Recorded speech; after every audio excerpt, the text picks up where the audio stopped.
The city was still asleep. A soft pre-dawn glow painted the sky. Birds chirped, a gentle breeze rustled the leaves. It was a normal morning, peaceful, serene. Then the sky bled. A single jagged crack appeared. It spread like a spiderweb, consuming the morning light. The air crackled with energy. The birdsong ceased. A terrifying silence fell.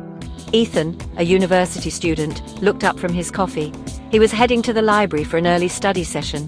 The strange light in the sky made him pause. What was that? It looked like broken glass. The crack split open. A blinding blue light erupted. Ethan shielded his eyes. What was happening? The blue light solidified into a massive holographic screen. It hung in the sky, visible to everyone. On the screen, a message in stark black letters. Welcome, players, survive and level up. Ethan stared, his heart pounding. This had to be some kind of joke, a prank, maybe a movie shoot? But the fear in the air felt too real. The ground trembled. Giant portals, ringed with fire, ripped open across the city. Grotesque creatures poured out, their eyes burning with malevolent energy. They were unlike anything Ethan had ever seen. They were monsters. Panic erupted, people screamed, running for their lives. The peaceful dawn had become a nightmare. The city, once familiar, was now a battleground. Ethan watched in horror as a three-headed dog, its fur crackling with dark energy, tore through a bus. This was real. This was happening. And he had no idea how to survive. A monstrous, wolf-like creature lunged at Ethan.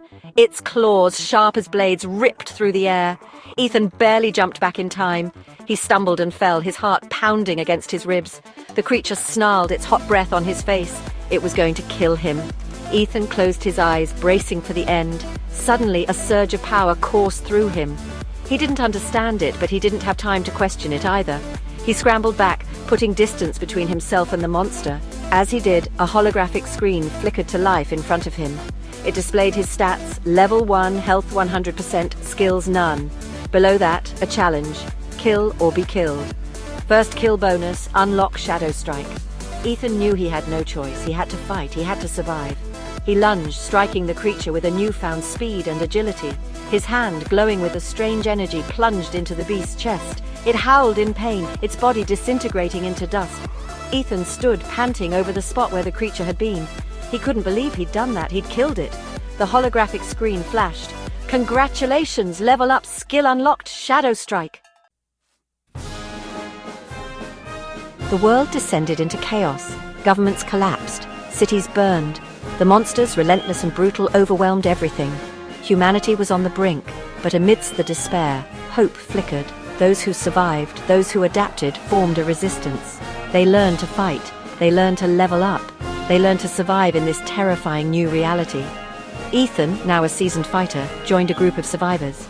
He honed his skills, mastering Shadow Strike and unlocking new abilities. He fought alongside others, protecting the weak and searching for answers. What was the meaning of this game? Who was controlling it? They found refuge in an abandoned military base, fortifying it against the monsters. The base became a beacon of hope, a symbol of defiance against the chaos. One day, a young woman named Maya arrived at the base. She was different. A hacker, she claimed she could see the glitches in the system. She showed them anomalies, inconsistencies in the monster's behavior, the portal's locations. "This isn't random," she said, her fingers dancing across a makeshift computer terminal. "The system, the monsters, the portals, someone is controlling it all." Ethan listened, intrigued. He'd suspected as much, but seeing the evidence, the glitches in the Matrix, confirmed his suspicions. Someone, somewhere, was pulling the strings. But who, and why? Maya, her eyes gleaming with determination, pointed at the screen. "There's a signal, faint but traceable. It's coming from an underground facility, miles from here." "Then that's where we're going," Ethan said, his jaw set. "It's time we found out who's behind this." Section 6. Whispers of Truth. The journey was perilous. They fought their way through hordes of monsters, their powers pushed to the limit. But they pressed on, driven by the hope of finding answers, of ending the nightmare. The underground facility was a fortress of steel and concrete. They fought their way through automated defenses, security systems still operational despite the chaos above. Each room they cleared, each corridor they conquered, brought them closer to the truth. Deep within the facility, they discovered an ancient library. Dust-covered books lined the shelves, filled with strange symbols and languages. Maya, her knowledge of forgotten codes invaluable, deciphered the writings. "It speaks of a being of immense power," she whispered, her voice filled with awe. "A being who created this game as a test of survival, of evolution." "But why?" Ethan asked, his voice echoing through the silent library. "Why subject us to this?"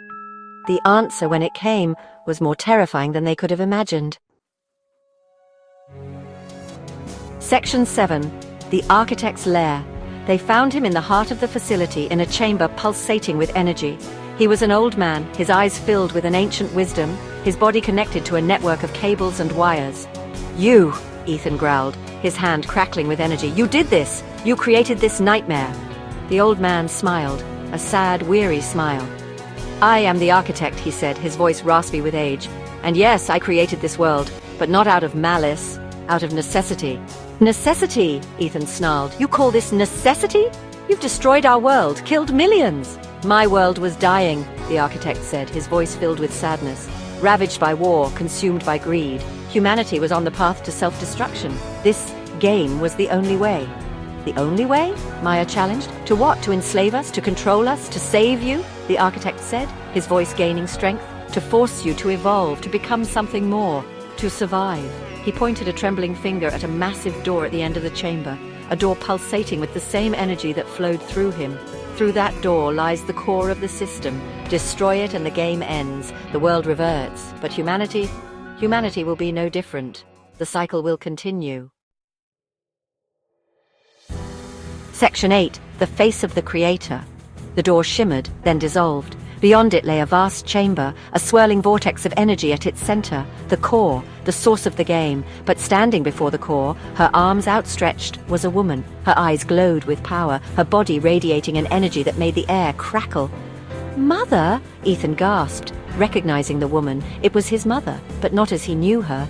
This version of her hummed with power, her very being interwoven with the game.